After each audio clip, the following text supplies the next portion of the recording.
मसीह यीशु में आप सबको आसिफ अयूब का सलाम। आए कलाम मुकद्दस में से आज की तिलावत सुनते हैं।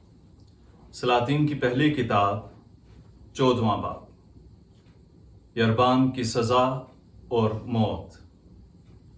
उस वक्त यरबाम का बेटा अबिय्याह बीमार पड़ा, तो यरबाम ने अपनी बीवी से कहा, उठ और अपना लिबास बदल, ताकि मालूम ना हो कि तू यरबाम की बीवी है, और शेलो में जा, क्योंकि वहाँ अहिय्याह नबी है, जिसने मुझसे कहा कि मैं इन लोगों का बादशाह हूँगा। और 10 रोटियां और पापड़ियां और शहद का मर्तबान अपने साथ ले और उसके पास चली जा, और वो तुझे बताएगा कि इस लड़के की बाबत क्या होगा। तो यरबाम की बीवी ने ऐसा ही किया। वो उठी और शेलो को गई और अहिय्याह के घर में पहुंची, मगर अहिय्याह देख ना सकता था, क्योंकि बुढ़ापे के सबब से उसकी आंखें धुंधला गई थीं। और खुदावंद ने अहिय्याह से कहा था कि यरबाम की बीवी तेरे पास अपने बेटे की बाबत पूछने आती है, क्योंकि वो बीमार है, सो तू उसे यूं यूं कह, और वो तेरे पास अपना भेष बदल कर आती है। जब अहिय्याह ने उसके पांव की आहट सुनी और वो दरवाजे में दाखिल हो रही थी, तो उससे कहा, ए यरबाम की बीवी, अंदर आ। तू अपने आप को क्यों दूसरी बनाती है, क्योंकि मैं तेरे पास सख्त बात कहने के लिए भेजा गया हूं।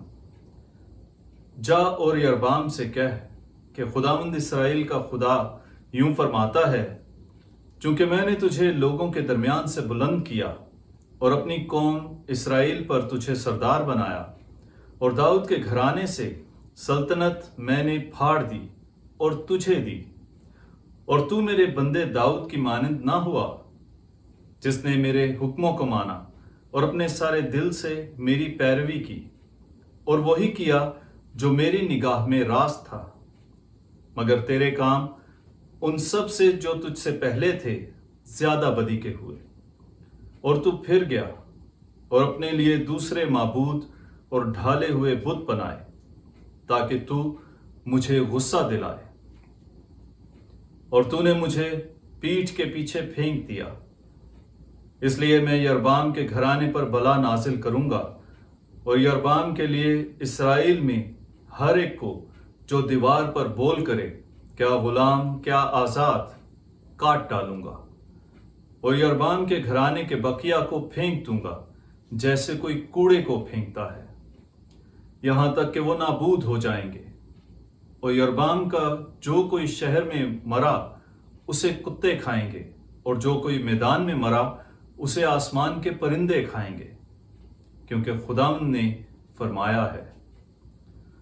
पर तू उठ और अपने घर को चली जा, और तेरा पांव शहर में दाखिल होने के वक्त लड़का मर जाएगा, और सारा इस्राएल उस पर मातम करेगा और उसे दफन करेगा, और यरबाम के घराने में से यही कब्र में रखा जाएगा। इसलिए कि यरबाम के घराने से खुदावंद इस्राएल के खुदा की निगाह में उसी में कुछ ख्याल पाया गया था। और खुदावंद अपने लिए इस्राएल पर एक ऐसा बादशाह कायम करेगा जो यरबाम के घराने को इसी दिन और इसी वक्त नाबूद करेगा। और खुदावंद इस्राएल को यूं मारेगा जैसा कि सरकंडा पानी में हिलाया जाता है, और वो इस्राएल को उस अच्छे मुल्क से जो उसने उनके बाप दादा को अता किया जड़ से उखाड़ देगा, और दरिया के पार उन्हें परागंदा करेगा, क्योंकि उन्होंने अपने लिए खंबे लगाए ताकि खुदा उनको गुस्सा दिलाए। और वो इस्राएल को यरबाम के खताओं के बायस तर्क करेगा, जिसने आप गुनाह किया और इस्राएल से गुनाह करवाया। तब यरबाम की बीवी उठी और रवाना हुई और तिरसा में आई, और उसके दरवाजे की दहलीज में दाखिल होते ही लड़का मर गया और दफन किया गया, और तमाम इस्राएल ने उस पर मातम किया, बमुताबिक खुदावंद के कलाम के जो उसने अपने बंदे अहिय्याह नबी की जुबान से फरमाया था। और यरबाम का बाकी अहवाल کہ کیسے وہ لڑا اور کیسے اس نے سلطنت کی اسرائیل کے بادشاہوں کی تواریخ کی کتاب میں درج ہے۔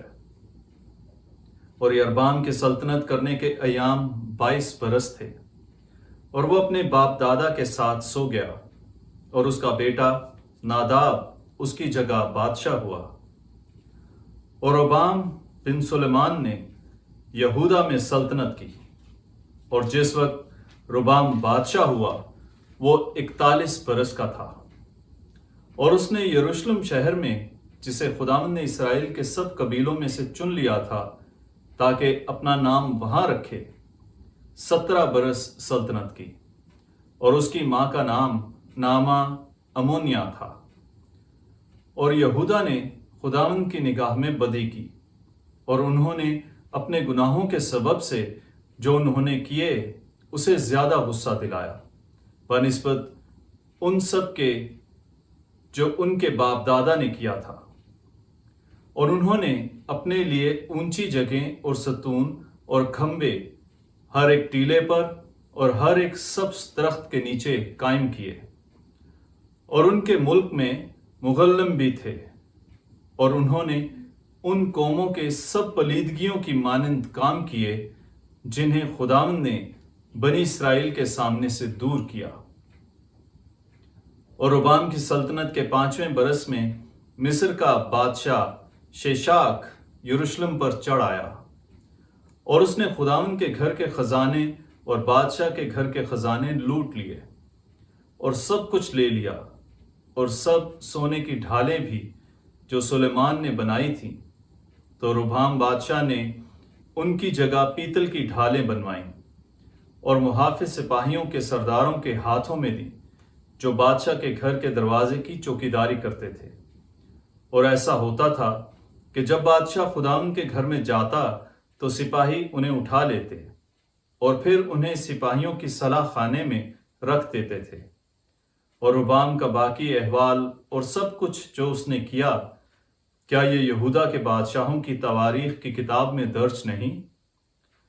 اور ربعام اور یربعام کے درمیان ہمیشہ لڑائی رہی، اور ربعام اپنے باپ دادا کے ساتھ سو گیا، اور داؤد کے شہر میں ان کے ساتھ دفن کیا گیا۔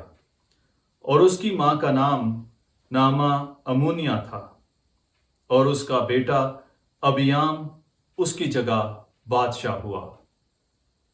پاک کلام کے پڑھے اور سنے جانے پر خداوند کی برکت ہو، خدا کا شکر ہو، آمین۔